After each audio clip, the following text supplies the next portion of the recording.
Welcome to Wheelock's Latin chapter 24. In this chapter, we're going to be covering the ablative absolutes, passive periphrastics, and dative of agents. Don't panic when you hear the phrase passive periphrastics. It's not as bad as it sounds. Let's look first at ablative absolutes. An ablative absolute is a noun participle construction in the ablative case within a subordinate clause that is only loosely connected to the action of the verb or the subject of the main sentence. This construction demonstrates the circumstances surrounding an action. Why is it called an ablative absolute? Well, the word absolutum in Latin means loosened from or separated. Thus, the noun participle phrase is loosely connected to the main sentence. A comma generally is present to separate the phrase from the main sentence. Now, this is different from a regular participle that is directly connected to a word in the sentence, because a participle, just a plain participle, is an adjective modifying a noun. So in the example that we saw last week, the walking man fell into the sea, walking is the participle, it's modifying the subject man, the walking man. So it's directly a part of the sentence structure. Here, an ablative absolute is a specific use of a participle, but it's only loosely connected to the main sentence. Let's look at an example. Here we have Roma visa viri gaudebant. Roma visa, there we go, that's a subordinate clause in the ablative case. We've got the main sentence here, viri gaudebant. Viri is nominative plural, it's our subject. Gaudebant is our verb, imperfect third person plural. So individually here, we see Roma is a noun in the ablative singular case. We've got visa, which is a participle that is also in the ablative case, singular, both of them feminine here. So you can clearly see that visa is a participle that is connected to Roma. It is agreeing in case, number, and gender with the word Roma. And then, of course, we have our subject in the main sentence, viri, nominative plural, and gaudebant, our verb. So literal translation, Roma with Rome, again, ablative case. Visa, this is specifically a perfect passive participle. So its translation, just a literal translation, having been seen. And then we've got our subject, men, and gaudebant, they were rejoicing. So when we put this together, oh, there we go, we got to bracket that off there. We got Roma visa, our ablative absolute clause or phrase. Those go together. And notice it is separated from the rest of the sentence by a comma, which most ablative absolutes will be. So here's a translation, the literal translation. With Rome having been seen, the men were rejoicing. Now, we talked about last week that when we translate into fluid English, we need to modify how that's translated, because that just sounds very awkward and wooden in English, the way we've literally translated it here. With Rome having been seen, the men were rejoicing. We wouldn't ever really say that in English, so we'll look at how we can modify that to be more idiomatic, fluid English. But before we do that, I want to give you a quick comparison of an ablative absolute with a regular participle. So let's take a look at this here. The first one here, Romam videntes viri gaudebant. Then we've got Roma visa viri gaudebant. We just looked at the bottom one here just a second ago. The first one is a modified version, but instead this is not an ablative absolute. It is just a regular participle. We have, there we go, regular participle, ablative absolute. We've got seeing Rome, videntes is the participle in the nominative plural, modifying the subject, viri. And it is the active present participle, seeing. Romam, notice it's in the accusative case. This is the direct object of the participle. So seeing Rome, viri, the men were rejoicing. So here we have seeing, modifying men. So it's the men who were seeing Rome were rejoicing. You could say it that way. But the literal translation here is seeing Rome, the men were rejoicing. This is different than the following sentence, which does make use of the ablative absolute. The translation, as we saw a minute ago, is with Rome having been seen, the men were rejoicing. So we have Roma visa, both of those words in the ablative, and this forms an ablative absolute phrase. But notice, in this sentence, there is no antecedent. Visa does not have, the participle, visa, does not have an antecedent in the main sentence. Weary, it's not connected to weary at all. Weary is nominative plural. Wisa is in the ablative singular. It's not connected to that subject. It's only loosely connected. With Rome having been seen, comma. This is sort of like an offhand phrase or a clause. It's just loosely connected to the main sentence. With Rome having been seen, comma, the men were rejoicing. So two different constructions. The first one is a participle modifying the subject. It agrees in case, number, and gender, masculine, nominative, plural, on both the participle and its antecedent, weary, the subject. The second example, Roma wisa weary gadabant, ablative absolute, no antecedent in the main sentence, only loosely connected. It's in the ablative case, wisa, in the ablative case. In this particular example is perfect passive. It could be any form of the participle, but here it's perfect passive. And it's connected to Roma. It's a word that it's modifying, and also the ablative singular. So with Rome having been seen, the men were rejoicing. All right. Now, as we talked about last week when we introduced participles, we said that there is a temporal relationship between the participle and the main verb. So all participles have a temporal relationship between participle and the verb. This is true for participles that are being used in ablative absolute constructions.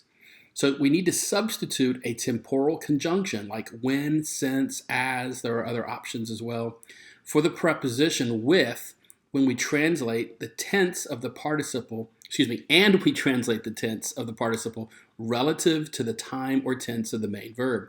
So this is what we talked about last week, that there is a temporal relationship between the participle, the tense of the participle, and the tense of the main verb. So we have to translate it relative to the main verb.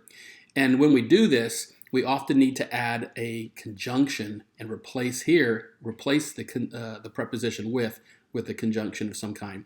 Let's look at this example that we looked at in the previous slide. Roma wisa weary gadabant. Again, Roma wisa is our ablative absolute phrase. And we translate it literally, with Rome having been seen, the men were rejoicing. And if you'll remember, the reason why we have the preposition with is because this is an ablative. Now, remember, ablatives can be by, with, from, but a lot of times with is sort of the generic go-to preposition we use. With Rome having been seen, the men were rejoicing. So that's the literal translation. Now, if you remember from last week, we talked about that if the participle is in the present tense, that means it's happening at the same time as the main verb, whatever tense it is. And if the participle is in the perfect tense, that means it's happening before the time of the main verb. And if the participle is in the future tense, that means it's happening after the time or tense of the main verb. So in this example, we got wisa, which is passive perfect participle. There we go, passive perfect. So the participle is in the perfect tense. That means it's happening before, there we go, before the action of the main verb. And here, let's look at the main verb, gadabant. This is an imperfect tense verb, third person plural. So that means the main verb is in the past. Thus, the action of the participle is prior to the past action of the main verb, and therefore should be translated as pluperfect, had, in this case, had been seen. So this is sort of past. Gadabant, the rejoicing was happening in the past, but the seeing was even before that, past. So that's what we call the pluperfect, had. So when we look at a translation here, better translation would be when, we're going to substitute one of these temporal conjunctions for the preposition with. So we have when, or after, or since Rome had been seen. There's the shift in the tense, because again, the tense of that participle is relative to the tense of the main verb. So we're going to go with had been seen, the men were rejoicing. So we're going to translate that participle as its indicative pluperfect. So when Rome had been seen, the men were rejoicing. Now, in addition to a temporal relationship, participles can also have a causal relationship, a potential relationship, or an adversative relationship with the main verb. And context will determine the kind of relationship. Let's look at this example here. Eo imperium tenente eventum temeo.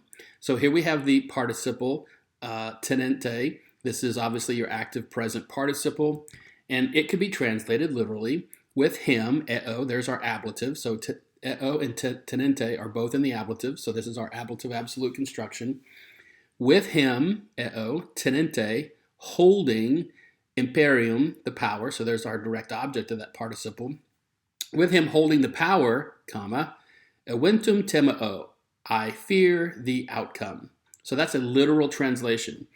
Now, if you're going to shift this into a more idiomatic English translation and use a conjunction to help give a better sense of either a temporal relationship or causal or adversative, let's see what this looks like. So this is a temporal relationship. We say, while he holds the power, I fear the outcome. And by the way, let's go back to the tense here. Tenente is present tense, which means it's happening at the same time as the main verb. The main verb is in the present tense, so it's all going to be present tense. So while he holds the power, comma, I fear the outcome. Here we have another temporal. You could say when he holds the power, I fear the outcome. That's sort of a temporal, almost causal as well. I guess we could say since is definitely causal as well. Since he holds the power, I fear the outcome. That's causal. Now we have a potential. If he holds the power, I fear the outcome. And then finally, this is the adversative although. So this conjunction designates or denotes adversative tense or sense to it. Although he holds the power, I fear the outcome. All of these are legitimate translations of eo imperium tenente eventum timeo. The difference is going to be found in the context of the overall passage that will indicate what the author is trying to communicate. Is this adversative? Is this causal? Is this potential, temporal, etc.? So that's you've got some freedom there in your translations, and you need to let context guide you. All right, now one final thing about ablative absolutes. It is possible to have an ablative absolute without a participle. Oh boy. All right, let's look at this. If you have two nouns or a noun-adjective phrase in the ablative case without a participle, this can function as an ablative absolute. The present participle of sum is assumed and must be supplied in the English translation. So let's take a look at an example here. Cessare duce nihil timebimus. So we've got cessare duce. Both of these words are in the ablative singular, but notice there's no participle. So what does that look like? Well, you have to infer that the present participle of sum is here. Now, if you remember, sum, esse, fui, futurus is an irregular verb. It should not surprise you that its other forms are irregular. There are some interesting conjectures as to what the proper present participle of sum is, whether it's the earlier form sans or if it eventually morphed into sens. I'll let you, you can Google that on the internet and find interesting discussions on that. Some sites will even say there is no present participle of sum at all in the Latin form. At any rate, we're going to supply in English the translation. So we pretend like there is a present participle of sum here. So let's remove that. We're just going to assume that it's there. And here's a translation, or possible translation. Excuse me. Caesar being, it's italicized because we're supplying that. Caesar, Caesare, being the commander, duce, being the commander, we will fear nothing.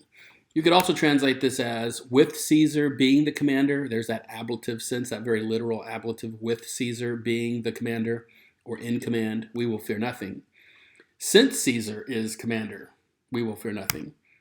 Under Caesar's command, we will fear nothing. That's a possible translation. If Caesar is in command, we will fear nothing. And finally, although Caesar is in command, we will fear nothing. So each of these has just a slightly different connotation, and it's the use of the conjunction that sort of changes the nuance of the meaning. And again, context will tell you that.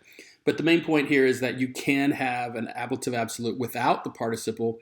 You have to supply the present active participle of sum in your translation. All right, let's move on from from ablative absolute and introduce passive periphrastic and dative of agent. Passive periphrastic is a phrase that just strikes terror into the hearts and minds of most Latin students. Yes, make it stop. It sounds terrible. Periphrastic, passive periphrastic. The truth is, periphrastic just simply means paraphrase. Oh, now that makes it a whole lot easier to swallow and understand. It's a passive paraphrase. So just keep that in mind. And I do want you to note that this is a new topic from Ablative Absolute. This doesn't have anything specifically to do with Ablative Absolutes. This is a new grammar concept, so you don't need to connect the two necessarily here. So we're going to make it stop. We're going to understand that simply passive periphrastic means paraphrase of the passive. Let's get a definition of these two here. So the passive periphrastic is a construction consisting of a future passive participle. I need you to sort of visualize that in your head where that is in the chart. Future passive. So it's on the bottom right side. It's the right column. Active is on the left. Passive is on the right. And remember, future is on the very bottom. We had present, then perfect, then future on the bottom. So this is the bottom right on our participle chart. And we said that that future passive participle is also called a gerundive. Not to be confused with gerund, this is a gerundive. So this is important that you remember this.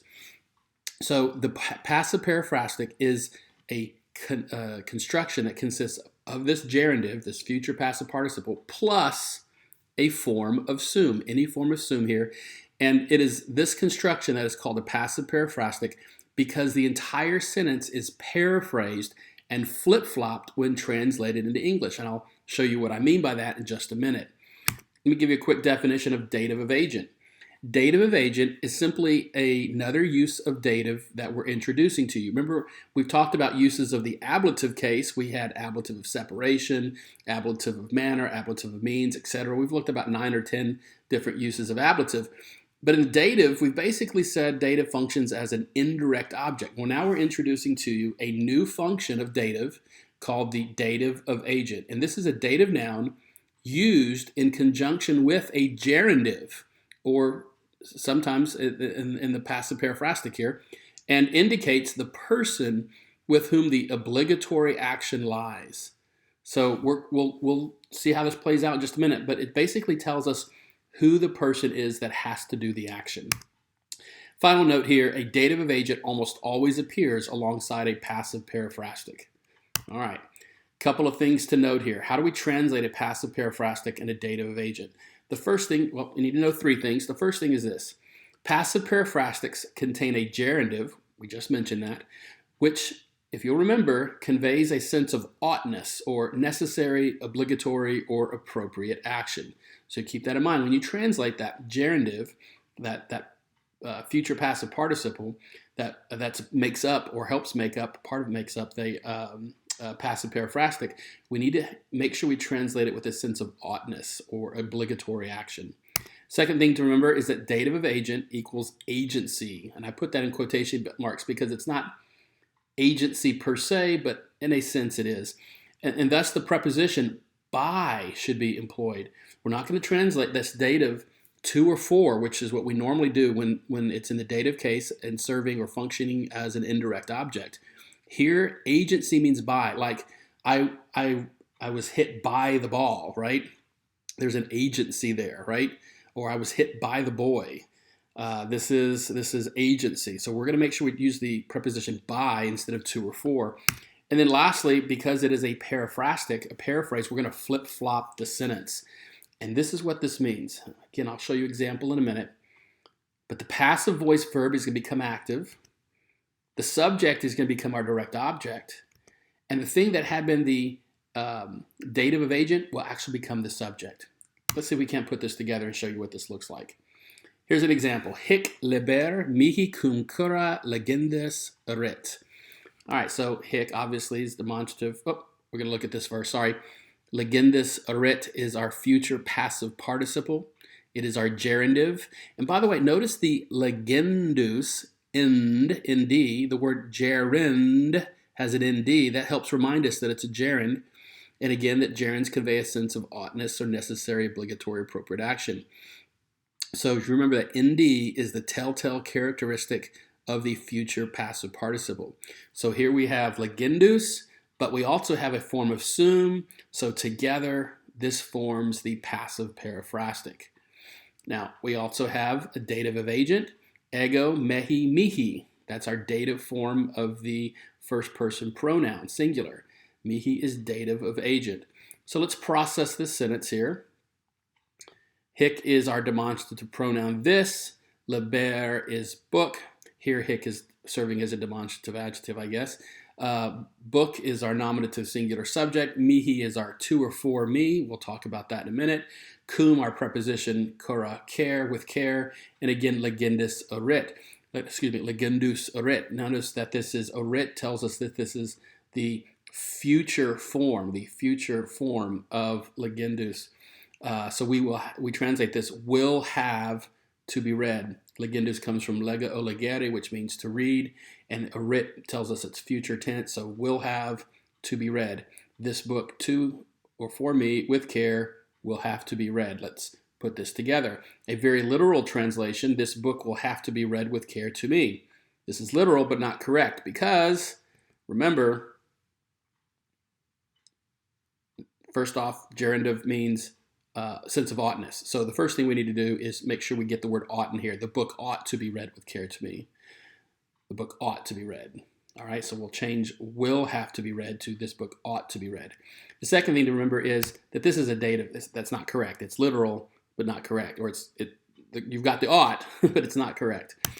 The next thing we need to remember here is that we have mihi functioning as a dative of agent, not an indirect object. So we're going to say by, not to or for. So really, the better translation here is, or the correct translation, I should say, is this book ought to be read with care by me. That's the proper translation of the dative of agent. This book ought to be read with care by me. So we've done two things. We've made sure we translated the dative of agent correctly, by, not to or for, because it's not an indirect object here. And secondly, we've made sure we've translated the passive periphrastic with the sense of oughtness. So ought to be read. This book ought to be read with care by me. However, since it is a passive periphrastic, the whole sentence really needs to be paraphrased for a smoother English translation. Here's what this looks like. This book ought to be read with care by me. We're going to flip-flop it. Yeah, here we go. The best translation here is, I ought to read this book with care. Here's what's happened. We're going to flip-flop some things. The subject, this book, is now going to become the direct object. Here we go. And the verb, which was passive, ought to be read, is going to become active, ought to read. And then finally, the dative of agent, by me, is going to become our subject. And so now we have the sentence, I ought to read this book with care. That is a much better English translation. I ought to read this book with care. This sounds much better than this book ought to be read with care by me. You see what we've done there?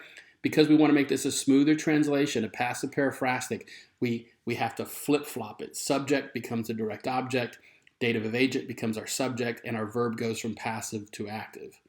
This is the best translation. I ought to read this book with care. All right, that's it for this lesson. Make sure you look at your vocabulary. We'll have a quiz later this week.